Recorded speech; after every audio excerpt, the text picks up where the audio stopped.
Hey there, hi there, ho there. Hey, this is Tom the Beer Whisperer, and I have a Boulevard. I haven't done a Boulevard review in quite a while. It's a Bully Porter, and it's an English style porter that they have. I've had this one sitting in the fridge for a while, and I'm actually slightly past the Best Buy date on it because I stepped out of my shot there. Because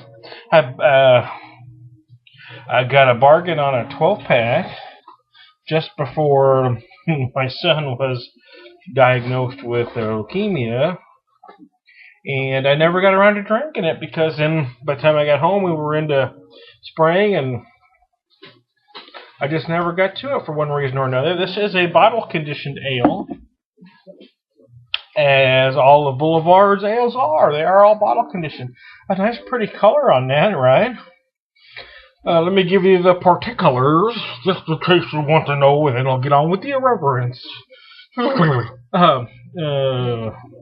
Bitterness, 49 IBUs. I usually start with the ABV, but I went with the IBUs. I like to switch things around every once in a while. 5.4, 49. Typical numbers for an English style porter. Malts and adjuncts used, it says, are Cara 120, Cara 300, chocolate malt, pale malt, wheat malt. Hops are Anthem, Bravo, Cascade, Simcoe, and Tradition. 49. That's a pretty good amount of IBUs for an English porter. Boulevard out of Kansas City, Mo, started pretty humble back in the late '80s, and now they're one of the bigger ones out there. Known primarily for their session line up until a couple years ago when they really started pushing their smokestack series. That's kind of taken fire. They've got a few out there. Tank 7, is one of the best Saison farmhouse ales out there. Their Saison Brett, their specialty version of. Seems to be very popular. Rye on Rye is awesome. But of the regular line, the Dark Truth is one of the best imperial styles on the market, bar none. So they're trying to get above being a standard, session line brewery, which is what they were known for a long time.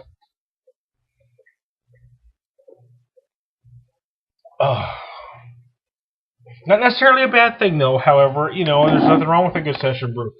This one, actually, I didn't realize it until I decided I was going to drink it. Has a 5/12 of 12 Best Buy date. It's, again, it's one of those things. I had it. It was in the fridge. I kind of forgot it was there. I just kind of overlooked it because it's been so warm here, but I go ahead and drink it. I mean, she's fine. Truth is, to me, Best Buy dates on beer are rather ridiculous, because if the beer was crafted well, it isn't going to go bad, or should not go bad. They may change characteristics in the bottle may change after a certain period of time, but unless you take that beer from constant temperature change, from cold to hot to cold to hot, it's not going to go bad on. Or it shouldn't. If it's a good quality beer, it's not going to. Anybody that's ever homebrewed knows the longer you let that sucker sit in your cellar, the better it's going to taste. I think so many beer geeks get caught up in, it's got to be fresh. That's rather ridiculous. I mean, because a good beer is going to end up like a good wine. The longer it sits in the cellar, the better it's going to be. The more character is going to develop. I'm going to cut this one because I've said everything I got to say. There we go. Boulevard, I mean, they're solid. If you can get them, you need to try it. Bully Porter, as good a English style porter as you're going to find, as with most of their session line brews. So give her a shot. I'm going to finish this. You get on with your day.